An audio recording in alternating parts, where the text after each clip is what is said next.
Before his arrest, disgraced music mogul Sean Diddy Combs was famous for holding his annual 4th of July party in the Hamptons. All of the well-known partygoers wore white, and it wasn't exactly a family-friendly event. Now imagine you're a 6-year-old kid and you find yourself a guest there. Allison Hall has more. Can you believe this 6-year-old boy was once a guest at Diddy's infamous white party? The disgraced mogul has his arm draped around a young Justin Livtowski back in 1999. Justin is now 31 and tells Inside Edition about taking that photo. Why would one of the top attorneys in the country suddenly decide to step away from defending one of the most powerful figures in music history? Mark Agnifilo, Diddy's lawyer, is known for handling high-stakes cases, but even he has reached his limit. What was the breaking point?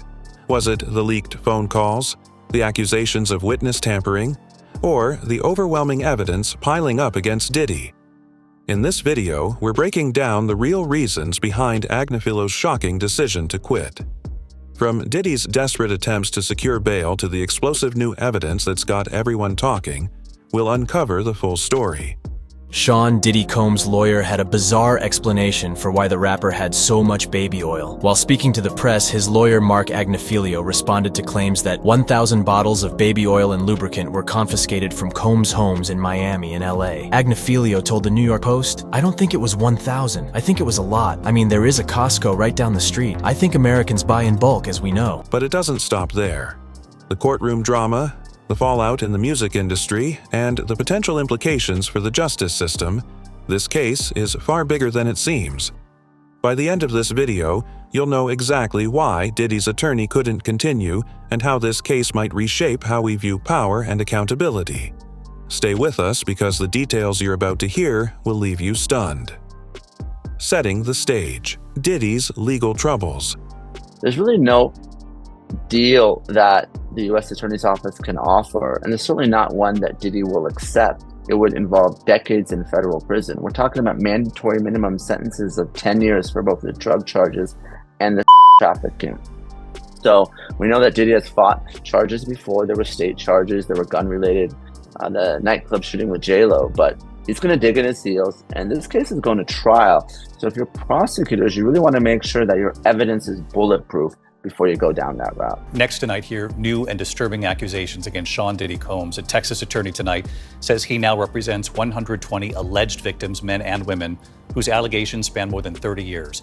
The accounts of the alleged victims have not been fully vetted, but their accusations involve the kind of drug-fueled, alleged sexual assaults described in a dozen civil lawsuits and the criminal case against Combs. Combs has pleaded not guilty to federal charges. His attorney tonight saying Combs emphatically denies any claim that he sexually abused anyone. Sean Diddy Combs, one of the most iconic figures in music and entertainment, is now embroiled in one of the most publicized legal battles of recent years. Accusations against him include witness tampering, which has landed him in federal custody without bail. His legal troubles started as allegations, but with evidence mounting, including recorded calls and handwritten notes, the case has escalated to a national talking point. What makes this case so significant is the attention it's garnered. With Diddy being such a high-profile figure, every development has been under a microscope. Fans who once saw him as an untouchable mogul now view him in a new light. The case isn't just about the charges. It's also about how the justice system treats wealthy and influential figures. Each new piece of evidence seems to pull the public further into the unfolding drama. Diddy's former attorney, Mark Agnifilo, recently stepped away from the case, marking a critical moment in the trial's progression. His departure has raised eyebrows, leaving many to speculate about what led to his decision.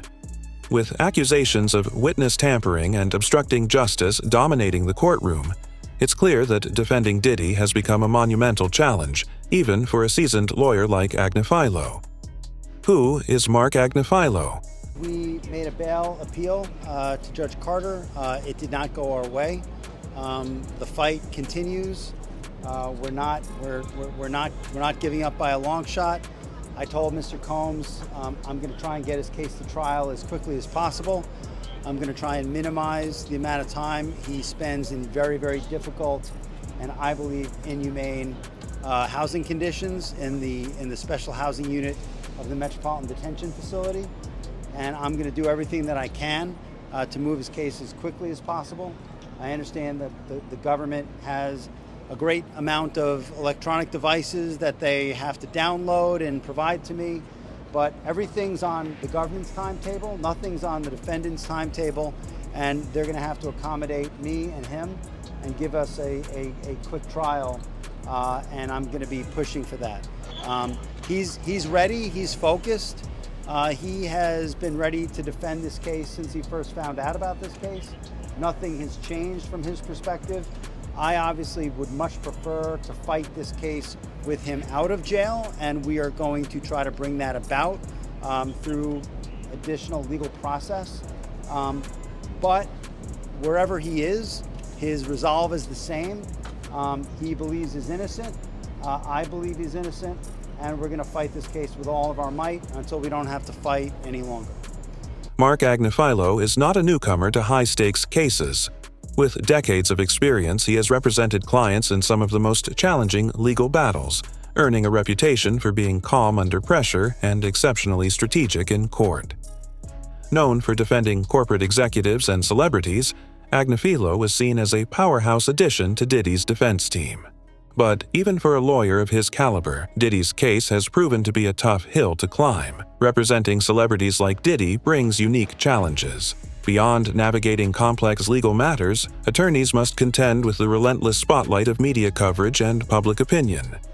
Every action taken in the courtroom can make headlines, turning the lawyer into a key character in a broader story. For Agnifilo, managing the mounting evidence and balancing his professional reputation likely played a role in his decision to step away. So I think the most important thing, even more important than the passport, is that Mr. Combs came to New York on September 5th. As soon as we realized that this indictment was going to be coming down in a matter of weeks, maybe months, but sometime soon, Mr. Combs got on a plane, left his home in Florida, flew to New York. I called the prosecutors myself. I said, Mr. Combs is in New York. Do you want to know where he is? If you want to know where he is, I'll tell you where he is, but he wants to surrender. He's here to surrender. They didn't want him to surrender because if he surrenders, they don't get to tell the judge that he's a flight risk and he's a danger.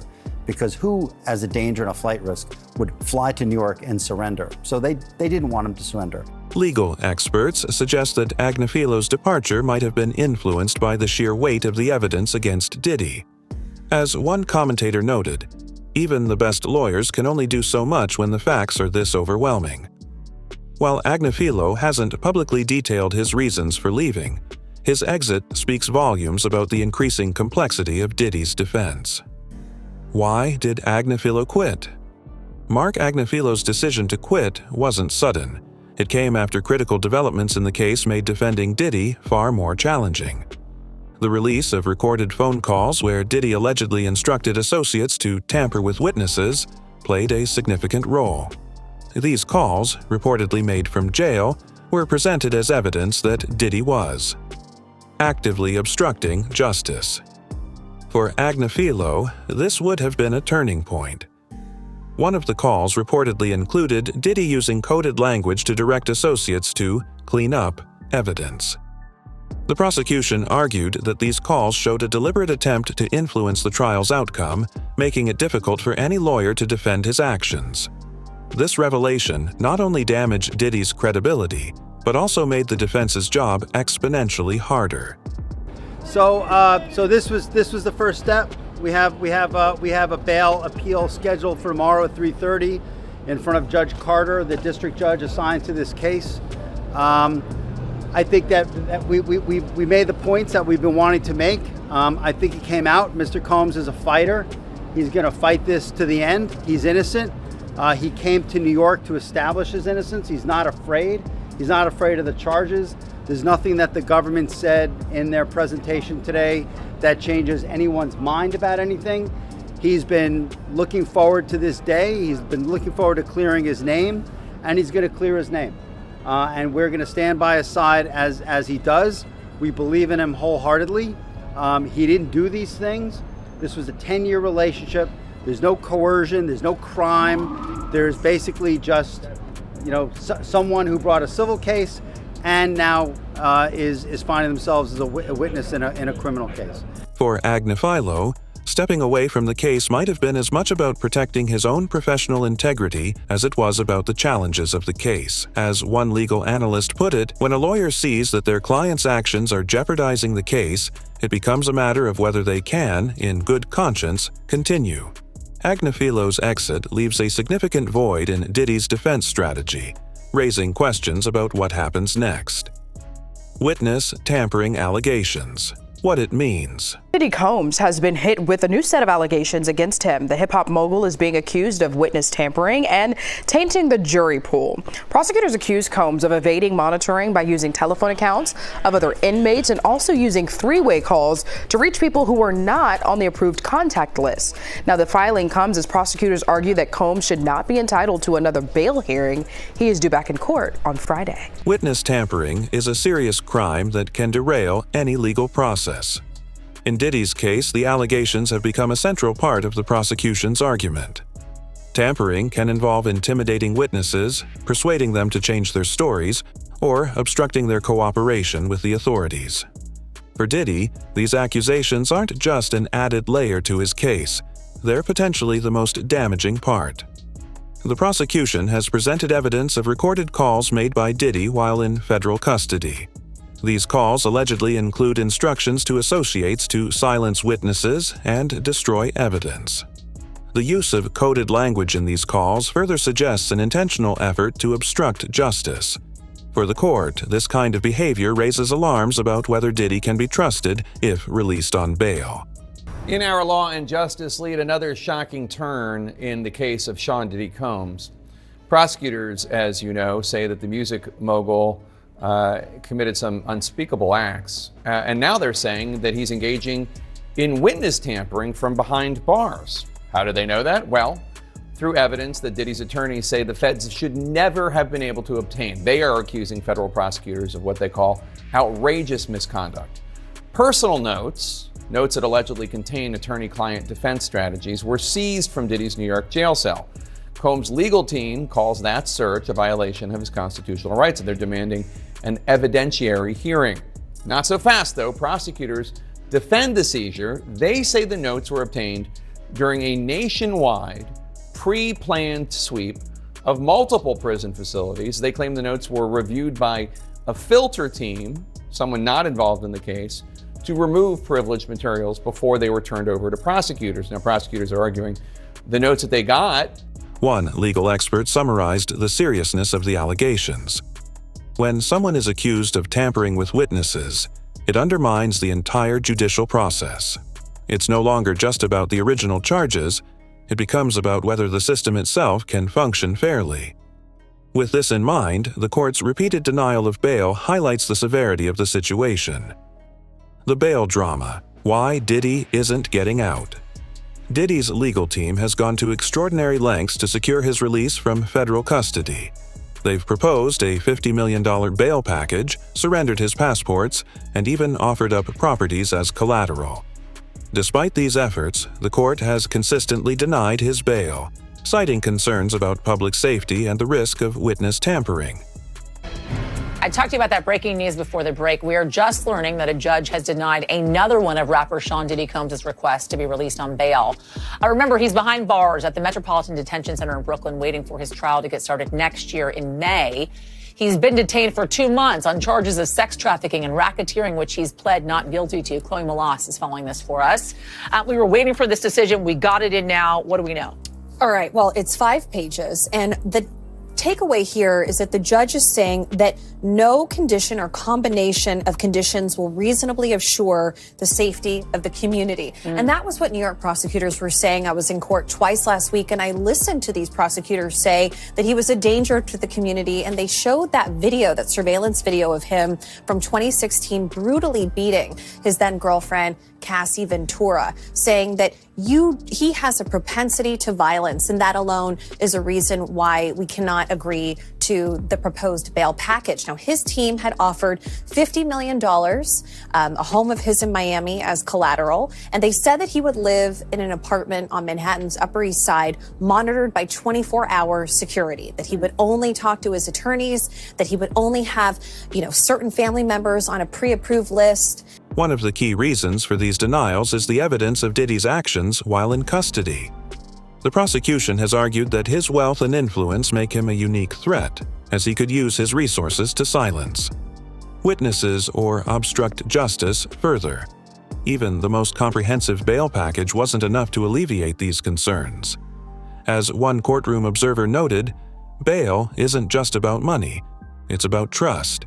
And in this case, the court has made it clear that they don't trust Diddy to play by the rules.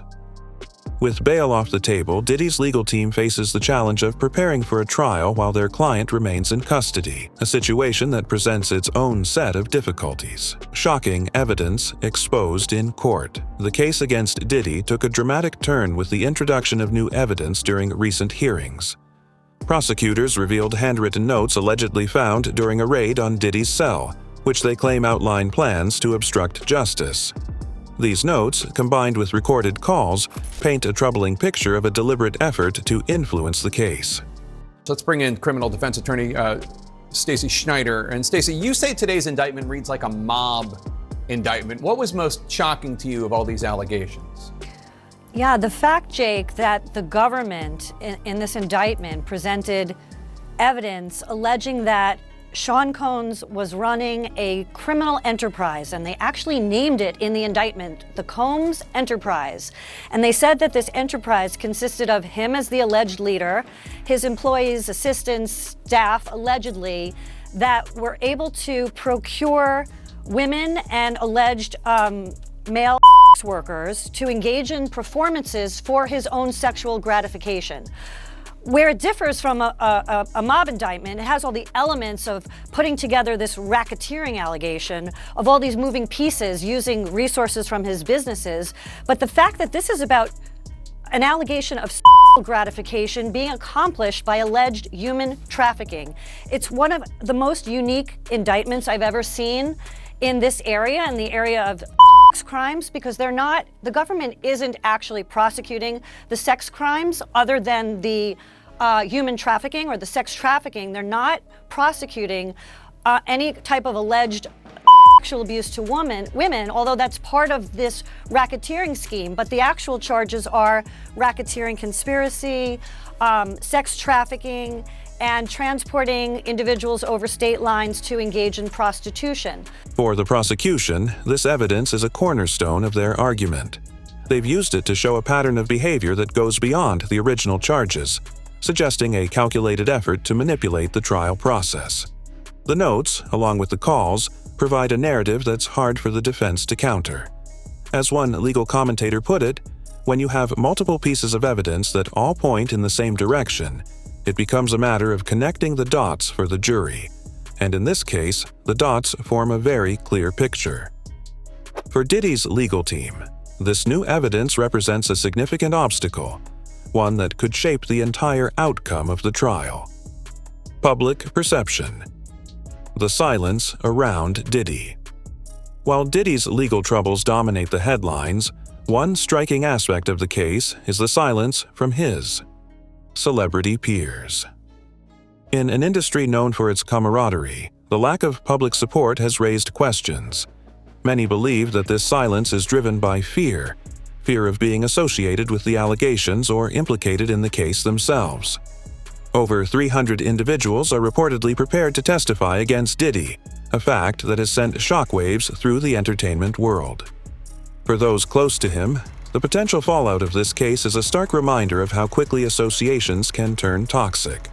The release of the unsealed video and the allegations of evidence manipulation underscore the importance of public perception in this high-profile case. Diddy's legal team is fighting to control the narrative and expose what they perceive as underhanded tactics by the prosecution. The outcome of this legal battle hinges on how the court interprets the evidence and whether Diddy's team can successfully challenge the prosecution's claims. As one insider explained, nobody wants to be the one defending someone when there's even a chance the allegations are true. It's a career risk, and in Hollywood, image is everything. This silence speaks volumes about how far-reaching the implications of this case might be, not just for Diddy, but for the entire industry. Power and wealth versus justice. Diddy's case has reignited debates about the role of wealth and power in the justice system. His legal team's ability to offer multi-million-dollar bail packages and hire top-tier attorneys shows how resources can influence the process. However, as this case demonstrates, money and influence don't guarantee a favorable outcome. And we're back with some breaking news. A federal detention hearing for Sean Diddy Combs has just ended, and CNN's Kara Scannell is outside the courthouse in New York. Kara, obviously, this is a huge case. What just happened?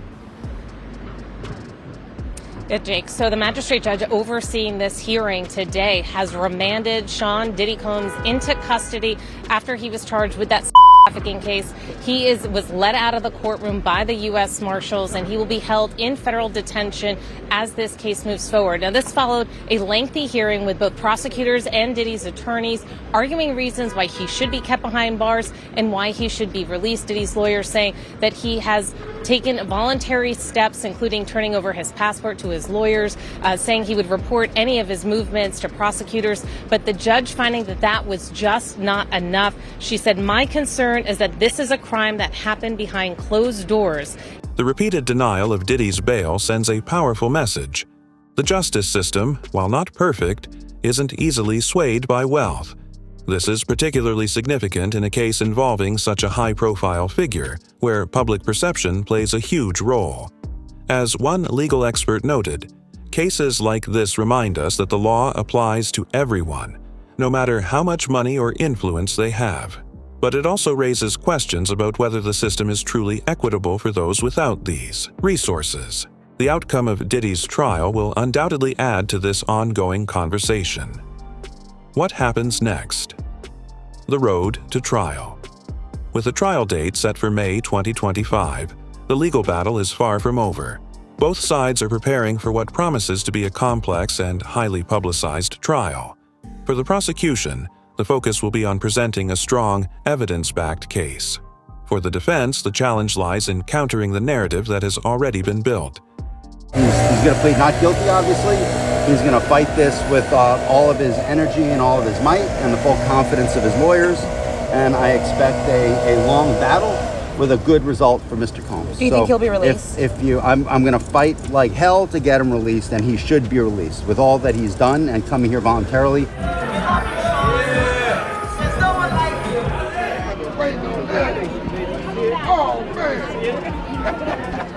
The next steps will likely include pre-trial motions, the selection of a new defense attorney, and the potential for more evidence to emerge. Each of these stages will shape the direction of the trial and influence public opinion further. As one legal analyst put it, the road to trial is as much about strategy as it is about evidence. Every move counts, and in a case like this, there's no room for error. With so much at stake, the coming months will be critical for both sides. A case that's far from over Diddy's legal saga is more than just a headline.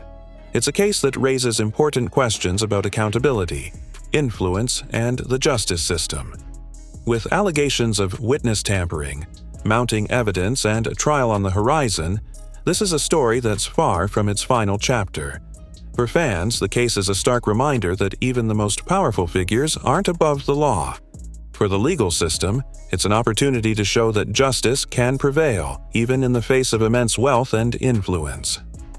As this case unfolds, one thing is clear: the implications of this trial will be felt far beyond the courtroom, shaping conversations about justice, power, and the entertainment industry for years to come. It's this detention center in Brooklyn, and he is in this very special portion of the facility that offers an extra layer of security for high-profile individuals who could be targeted among the general population. And that could mean that he's limited to facilities like the library and the phone, so could make it hard, his lawyers are saying, for him to be able to prepare for trial. And because of all of this, Combs' attorney is actually asking for him to be moved to a New Jersey jail. But a judge said that that's ultimately going to be up to the Bureau of Prisons to decide. I mean, he can continue to appeal this and can appeal the bond, right? But you saw that with Ghislaine Maxwell. She continued to appeal and was not successful. Now 2 federal judges saying, you got to stay behind bars. Things are only getting worse for Diddy. While he's been behind bars awaiting trial, he's still getting hit with horrendous accusations. The latest including that he sexually assaulted a 9-year-old boy. And to make matters worse, a new suit is expected to be filed by over 100 women who accuse the rap mogul of rape, sexual assault, and trafficking. Several people have been saying that it's been an open secret for years about what went on during his infamous freak-off parties, and are hailing his ex Cassie Ventura for it all finally coming to light. As he languishes behind bars, prepares for trial, and more accusations are made against him, Daily Mail's #1 UK podcast, The Trial, is coming to the US with a new season focused on all things Diddy to keep you informed and up to date on the latest. Make sure to check out The Trial of Diddy wherever you get your podcasts. What do you think? Was Agnafilo's decision to step down the right move? And with Diddy's trial looming, do you believe justice will be served? Let us know your thoughts in the comments below. We'd love to hear from you. If you enjoyed this deep dive and want to stay updated on this case and other major stories, don't forget to hit the like button and subscribe to our channel. Your support helps us bring you more detailed and fact-driven content. Thanks for watching, and we'll see you in the next video.